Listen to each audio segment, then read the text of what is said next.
Creative Magic Club.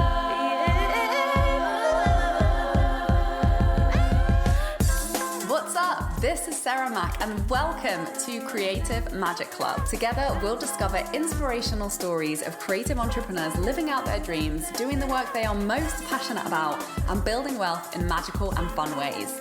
While building a six-figure income as a writer and coach, helping other women to launch their dream businesses, I've connected with so many incredible people and seen it proven again and again that you can thrive financially doing whatever it is you are passionate about. I'm here to share life-changing strategies for mindset, making money, and reaching more people with your work in a business and life filled with creativity, freedom, and fun.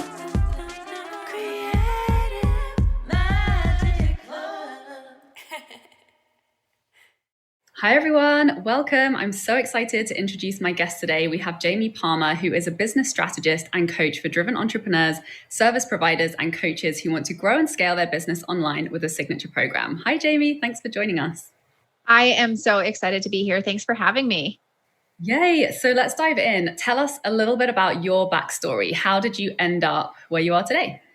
Yeah, so I started my business when I was 20. I was getting ready to graduate with a degree in marketing, and it was 2003. So it was like this crazy recession had hit and I couldn't find a job. And I decided in my senior year to change my major to accounting so that hey, I could always fall back and be a CPA. But at the time, small business websites were really starting to become more and more popular. And so I took a course in website design and said, let me try this out for a while, because at the time I was working at my aunt's embroidery factory, and we had lots of people always coming in and saying oh, do you know where I can get a website? And so I just kind of fell into that by accident. And so that's how my business started. And then we added in social media as a service, kind of when social media began to become popular. And then I would say 2 or 3 years ago, I started to transition into creating programs and courses. And then late 2019, early 2020, I decided to say goodbye to the agency. I was not having fun with it. I was very bored. And I just was one of those things where a lot of people had this expectation that social media was going to do the selling for them. And one of the things that I always saw was missing is that people they'd have their social media, but it wouldn't really make sense when they went to their website. And then, they'd have it was all a mess. They'd have no systems in place. And so I then just started to help coach people on how to get all of those things to integrate in their business. So it was a more seamless experience for the user, because people love to buy, but they hate to be sold. And when there was all this disjointedness in their online business, I was like, oh man, there's a massive opportunity there. And so I created this program called Business Ecosystem Builders. I've been running it for more than 3 years now. And it's a fun process where we kind of get everything in. And that's kind of how I get to where I am today. It's been a wild ride. Amazing. And so I would love to know, in your experience in working with so many digital entrepreneurs, what are some of the main differences that you've seen in people who have created a lot of success and people who haven't? Focus. Yeah. I would say focus. And I think for me, since I had the experience really young on in my career working locally, and then I transitioned to all online, one of the biggest things that I saw that was missing with a lot of the online entrepreneurs is they wouldn't take the in-person experience and translate it online. And you still even see this today. So when we would do websites, when I first started my business, it would be we'd come in, we'd do photos, and we'd take that essence and that feel and that experience, and we would bridge that to the online space. And I think what happens with a lot of online entrepreneurs, especially, is they don't necessarily take the time to really establish a strong brand. They don't tie an emotion to the pictures and the color and the vibe that they want to create. And therefore it looks very disjointed. So, their social media will have one set of colors and their website will have another one. And they'll just be this kind of like mismatching of things. And then, their email list will have another one, and nothing will be like this cohesive look. And whether people or clients articulate it or not, or potential clients articulate it or not, your subconscious brain is like, something's not right here. And so what happens is they'll go to their competition who's got this beautiful, seamless, like really integrated experience online, but might not necessarily be as qualified, but they get that they have to take that and have that field be throughout everything that they do online. And I think that's probably one of the biggest things that I see people make, especially the people that I work with. Like I work with a lot of people who are super bright, like super, super bright, like master's degrees, PhDs, like, and they've got like a thriving practice, right? Whatever that might be. But yet they like have sort of fallen short in taking that experience in translating it to the online world. And so that's really, I think, probably the biggest thing that I see that's missing in the online space. So interesting, especially for somebody like me to think about, because I've pretty much never been in the real world. My entire business journey has been online because I've just been, a digital nomad and traveling around. I've done a few in-person workshops and talks, but it's so funny to think of that, like what translates from the online world to the physical world. And what, just listening to you talk, I'm thinking, I guess your web design is kind of like how you dress when you show up in person. It's like, it doesn't like matter. Like, you can show up in whatever way and still succeed. Like there are still people who are super successful and dress like they're homeless. And there are people who are making millions of dollars and have really ugly websites. But it's just this kind of like human language and communication, and an area that you really can leverage to help create more connection and influence the way people are perceiving you when they come into your world, I guess. 100%. So I'm a huge fan of the book Blink by Malcolm Gladwell. He talks about this concept of thin slicing. So we do thin slicing, our subconscious brains do thin slicing. So when you meet somebody, it's like that first impression based on your past lived experiences. So you might meet somebody and they might remind you of an ex-boyfriend or girlfriend. Like that's your thin slice. Well, the same thing happens in the online space. And so you have the ability as someone who has control over their social media and their marketing and their branding and the story that they tell to influence that. But oftentimes I think many entrepreneurs, they either don't really dig deep enough and get intentional about the feelings. Like I'm very specific. I'm like, I want my brand to express freedom, simplicity, ease. Like I have my words. I can't remember them off the top of my head, which is terrible right now for this example. But the point is, when somebody experiences your brand, your social media, your website, like it should express that feeling and it should combat that thin slice, right? And if it's not, right? So if they look at something like, oh, that's just like kind of cheesy, or that's like, oh, that doesn't look like that person's, what's it called? Whether they're actually like, ooh, or they're just, their brain is simply subconsciously processing it, it happens and that impacts your sales in the online space. Yeah, I love that. And I'm just thinking, like reflecting on my own branding process, because I think as somebody who is very intuitive, it's a lot of it has come from, and because I work with people who are super similar to me, and that's, that is my business. It's like, if something resonates with me and I like it and it's my favorite colors and, I feel that it resonates with who I am, then I know that people who will resonate with me will also resonate with me as well. 100%. 100%. Yeah. And I think that just people need to, I agree with that completely. And I'm like a very beachy themed colors and very kind of relaxed, like authentic vibe.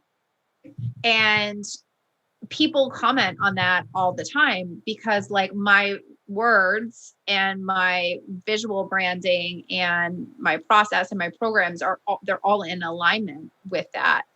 And I think when you can express that online, both with your words and with the visuals, it creates a more cohesive experience. It builds trust faster and it gets people to move forward quicker. Right. And I love this part of the conversation too, which is it doesn't mean everything has to be perfect, but it does mean things have to be cohesive, because that's one of the top things that I get reflected back to me is like, oh, people see the way I do things and they're like, oh, you aren't trying to be perfect. And I like the way that you aren't trying to be perfect because it gives me permission to do this and not have to struggle to be perfect. And that's been one of the many reasons that I've bought, from previous mentors in the past is like, oh, she has done this in a super basic way, which means I don't have to slave away or like pay tons of money to a graphic designer to get, my web stuff looking a certain way, as long as it's communicating, it's like cohesive in what it's communicating and the way that it's communicating, so that people, I guess that's just another element of the way that you build trust with people, is just creating that sense of cohesion. Yeah, 100%. And I think oftentimes I was talking with a client the other day, and we were talking even like the she's getting a photo shoot done. And I was like, well, did you pick out your images? And I mean, your outfits. And she's like, no, I hadn't even thought about that. I'm like, well, you're going to want to, do and wear, like, and it's all these little subtle things that I think that often people miss that really make the difference between someone who is, especially in the beginning, wildly successful and not so much.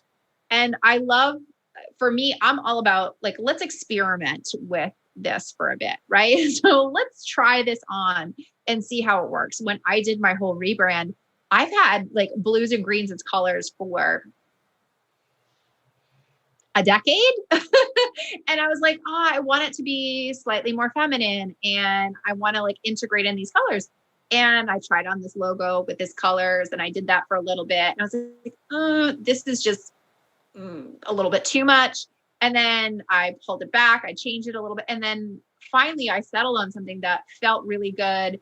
It resonated. And whenever I start to get feedback from my audience being like, oh, I love blah, blah, blah, I'm always like, yes, that's how I know like I've hit the mark here. And I think oftentimes people want to get all this stuff in place and let me do all these bells and whistles. And it's like way easier to experiment and start with like the lowest common denominator and the most simple thing. Prove that it works and prove that it's going to work for you and prove that you're comfortable with that. Then you start to layer on all the other pieces, because ultimately, if you go through all this work and you do this thing, say it's like launching a course as an example. This is what people do all the time. They go through this thing where they launch this whole course and all of this stuff. And they're like, A, I don't even like who I'm supporting. And B, I don't like teaching this in this way. And I'm like, you just wasted like 6 months of your life being miserable because you didn't like experiment a little in the beginning. And I think that's an approach where for me, I'm not sure if you're into human design at all. Yeah. I'm a 3-5 projector. So I'm all about the trial and error. Like if it's the hard way, I always go that way. Like that's just who I am. I can't help myself.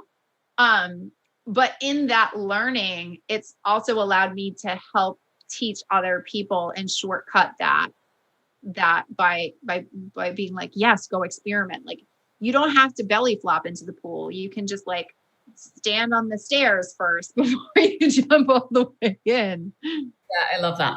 Definitely taking an experimental approach is something that really resonates with me and that I've always done. And I think, because when I started my business, I just finished my master's and I was really broke and I didn't have chunks of money to, invest in building a nice website or having a graphic designer or, doing a fancy photo shoot. So I was really scrappy right off the bat. And just reflecting on it now, I realized that one of the first photo shoots I did, with a photographer friend of mine who I paid like $50, and she helped me out as a favor to create some photos for me. And the only clothes that I had that I felt were like nice enough to represent me to the public were a bright pink shirt and a yellow woolly jumper. And for some reason, that in the beginning of my business, I only ever did photo shoots in the winter when it was like really cold. But that those two colors ended up becoming my brand colors, because she took some really great photos and those colors just really stood out. And they were just items of clothing that I had bought because I loved those colors, and I picked them because I felt good in them. I felt they represented me because I loved them.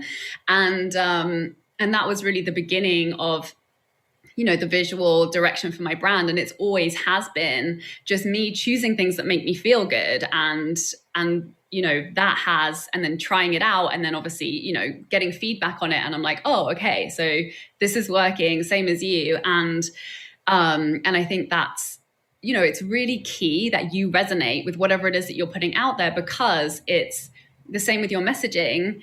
You will then attract people who are a really good fit for you. Even if they don't love everything that you love, if they connect with you on, the more things that you can put out there that you connect with, and feel like is a genuine representation of a part of who you are, the more you'll just start attracting clients that you love working with, and it will allow your business to evolve in a way that's enjoyable, right? Yeah, 100%, 100%. And I mean, I think too, you bring up a good point in that, like, I was so resistant to this when I was in my 20s, because I started my business when I was 20, and I always get a lot of objections in sales, like, oh, you're so young, like, what do you know about whatever, insert objection here.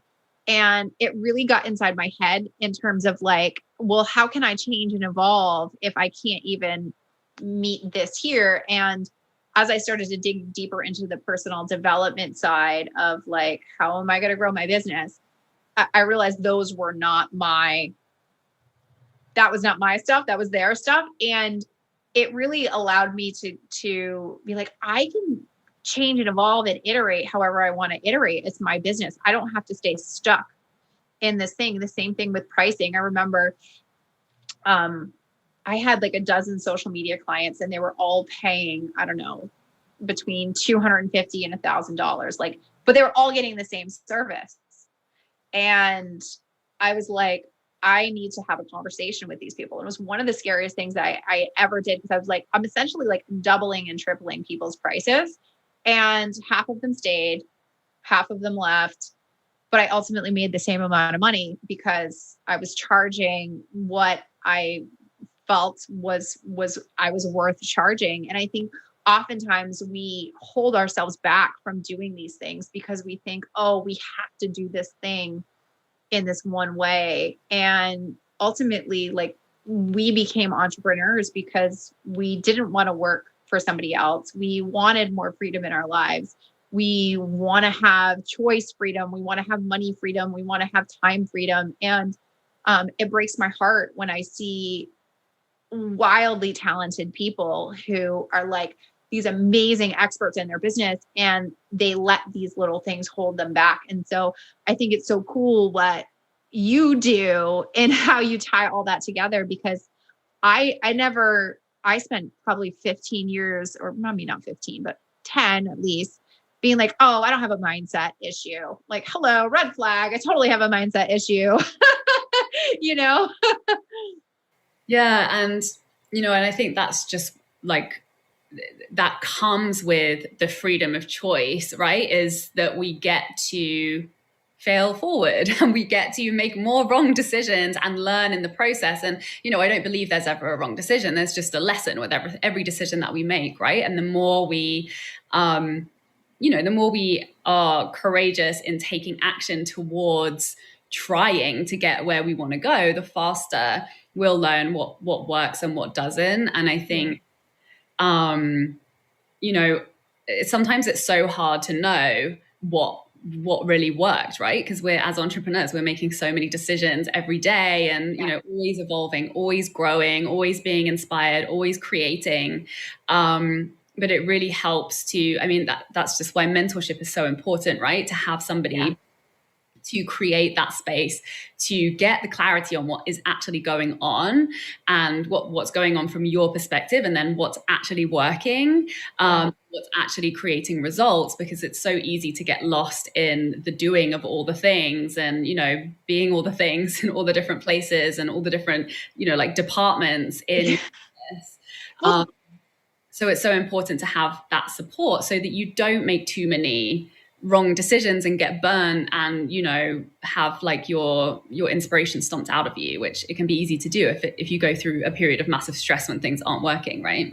100%. And I don't think I know for me, nobody like warned me when I started my business that I would be the bookkeeper and the salesperson and the customer service and the operations and the marketer and the person who did the delivery. And I would spend, because a lot of like when I first started my business, a lot of it was like I would go networking, and then I would be networking all day, and then I would write proposals, and then I'd do delivery. And I remember having like 12, 14, 16-hour days. And I'd be like, all I do is live and breathe this business, because, nobody tells you that when you start a business that you have to wear all these hats. And I think, to your point, I think the joy of doing this thing that you're so passionate about can quickly be like sucked out of you if you don't delegate and like get to that point where you're comfortable being like, I'm just going to take this and hand it to an expert. And they're going to do it in an hour instead of me taking 5 hours to figure out QuickBooks or whatever, Yeah, I had the same thought too. I was like, if I had known I would have to do would have to do accounting to have a business, I never would have done it. And it's just been, we all have those different areas of like, this is where my skill set is. But it just goes to show like you can go a really long way just focusing on your strengths, right? And the rest will it'll catch up with that, as you really focus on leveraging your strengths and your resources to grow your resources so that you can start to get help with all of the other areas that you maybe aren't so strong in. And that's all part of the fun too, right? The collaboration. Collaboration is the thing that makes it fun. And I think particularly when you're starting out and you're a solopreneur, especially as women, I was just having this conversation with another coach. Like sometimes we put it all on ourselves to do everything and we think we can do everything. But that's just a big self-sabotaging myth. And that's where the stress comes from, when we're putting too much on ourselves and we're not being strategic and we're not, being honest about what's working and what's not working and what we're good at and what we're not good at. And it's, in bringing in the mentorship and the team, as and when we can, that's when it starts to get really fun, because that opens you up to feel so much more creative, only focusing on the things that you're really good at. Yeah, 100%. I always tell people to do a time study. Anytime I start to feel like crazy overwhelmed, I will do a time study where for 2 weeks, every 15 minutes, I will literally write down what I'm doing. And I'll be like, is this strategic or is this tactical? And I usually want to puke by the end of the 2 weeks, because I'm like, oh my goodness, I'm doing so much tactical stuff that I could hire somebody or create a system through technology to do. And if you're ever like, I always just like do a 2-week time study. If you're feeling overwhelmed, do a 2-week time study and be like, okay, these are $10 an hour tasks or $15, whatever the number is. And if your time's worth more than that, and the average entrepreneur totally is, hire someone. I waited way too long to hire people. I love that. And I think looking back on my journey as well, because I went through it, I started my business in the middle of a giant burnout from doing my master's and being working in the film industry. And I'm like, it was such a blessing in disguise, because I was physically unable to overwork. I had to take loads of naps. I could only do very minimal. So it kind of forced me to have a really, really lean strategy and, focus on the things that would really work for me. And it's kind of as I, recovered and then got my energy back, that's when the overwhelm started to hit. And because I was able to take on more. And when I started to go through that learning curve with, more of the back end stuff in my business, and realizing that, the to-do list is literally never ending if we want it to be. So we have to be so strategic in where we're investing our time. And, it's always about boundaries, right? And tightening up our boundaries if we want to grow and expand. and have fun, then those types of conversations just, they have to happen. So I love that you shared that. Thank you. Yeah, you're very welcome. So thank you so much. This has been such a great conversation. How can people find you and learn more about what it is that you're up to? Yeah, so I'm Jamie Palmer on all Instagram, Facebook, social media. And you can connect with me there. I would say my favorite place to hang out is probably Instagram these days. So come on over there and then, come say hi.